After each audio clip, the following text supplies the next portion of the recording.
झारखंड को विकास की पटरी पर बढ़ाना बड़ी चुनौती। हेमंत सरकार की बैठक में दिखी बेचैनी, ढूंढी जा रही राह। उत्पादक योजनाएं लागू करने से सफर हो सकता है आसान, छोटी छोटी योजनाओं से मिल सकती है बड़ी राहत। मदद राहत के बदले काम भी हो सकता है एक उपाय।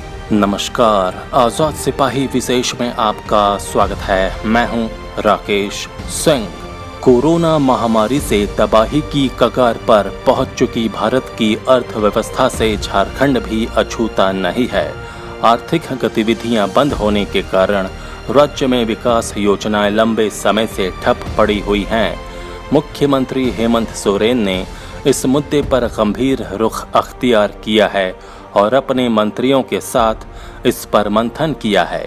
ये एक सराहनीय पहल है और शीर्ष स्तर पर विकास योजनाओं की गति तेज करने के मुद्दे पर विमर्श से नई उम्मीद बंधी है। लेकिन इसके साथ ही हकीकत ये भी है कि झारखंड संसाधनों की भयानक कमी से जूझ रहा है।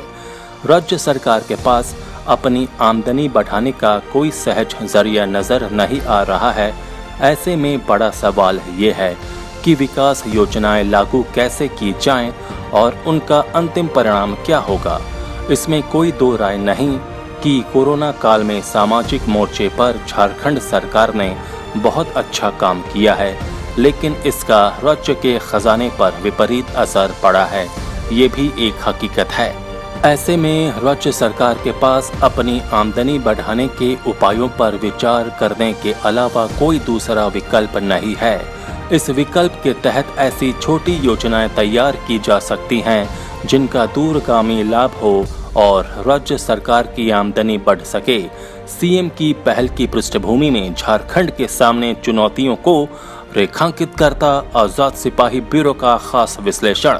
मुख्यमंत्री हेमंत सोरेन ने पिछले 9 महीने के अपने कार्यकाल में पहली बार राज्य के विकास को लेकर गंभीर चिंता जताई और अपने मंत्रियों के साथ इस मुद्दे पर गहन मंथन किया। ये बेहद संतोषजनक है कि राज्य के विकास का मुद्दा शीर्ष स्तर पर इतनी गंभीरता से लिया गया है, लेकिन कोरोना काल और लॉकडाउन के कारण अर्थव्यवस्था में आए ठहराव से निपटने के लिए अभी लंबा रास्ता तय करना है। ये रास्ता झारखंड जैसे राज्यों के लिए बेहद कठिन होगा, क्योंकि यहाँ की अर्थव्यवस्था लंबी अवधि की आर्थिक गतिविधियों पर ही निर्भर है। खनिजों की रॉयल्टी और सेस के अलावा बड़े उद्योगों से होने वाली आय पर अब राज्य सरकार का कोई नियंत्रण नहीं है। इतना ही नहीं, छोटी छोटी आर्थिक गतिविधियों पर लगने वाले टैक्स के सीधे लाभ से भी राज्य वंचित हो गया है। ऐसे में झारखंड में विकास योजनाओं को धरातल पर कैसे उतारा जाएगा, ये सवाल सभी के मन में कौंध रहा है।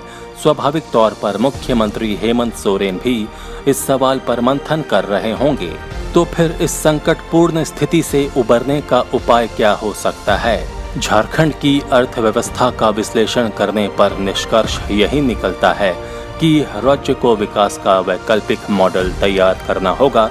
ये एक ऐसा मॉडल होना चाहिए जिसमें खर्च कम हो और उससे आमदनी का नियमित स्रोत पैदा हो सके।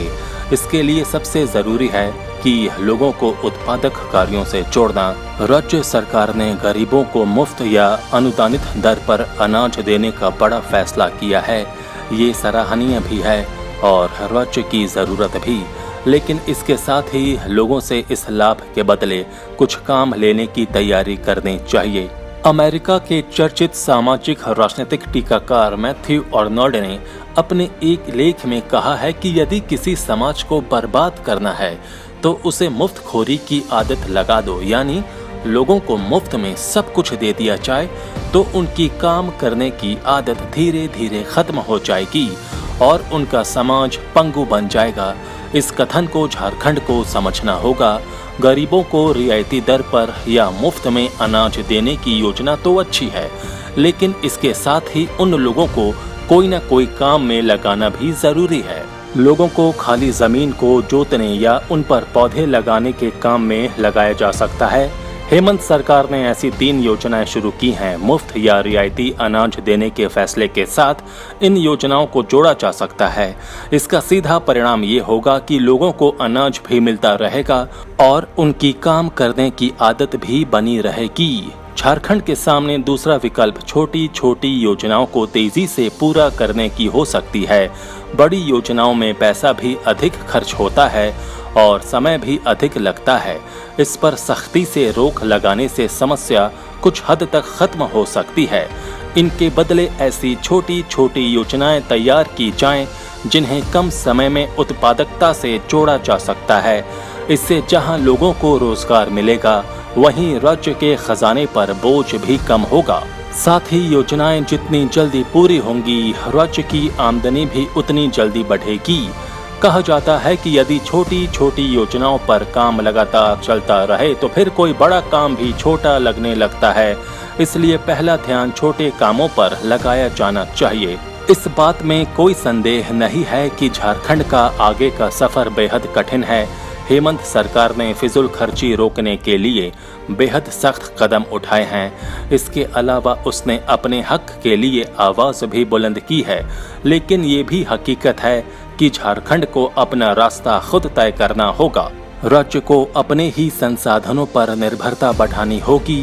कुटीर और लघु उद्योगों को जितना अधिक प्रोत्साहन मिलेगा, आर्थिक गतिविधियां उतनी ही तेज होंगी। लॉकडाउन के कारण रुकी पड़ी विकास की गाड़ी को दोबारा स्टार्ट करने के लिए अतिरिक्त ताकत और ईंधन की आवश्यकता है।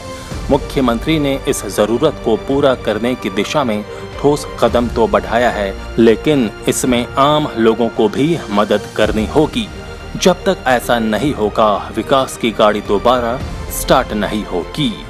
इसलिए वर्तमान परिस्थितियों में सबसे जरूरी आत्मविश्वास बनाए रखने और नए उत्साह से काम करने की जरूरत है। झारखंड के पास सब कुछ है और उसे जरूरत सिर्फ उन्हें पहचानने और उचित समय पर उनका इस्तेमाल करने की है। राज्य सरकार अपना काम कर रही है, लेकिन अब इसमें गंभीरता से जुटने की जरूरत है।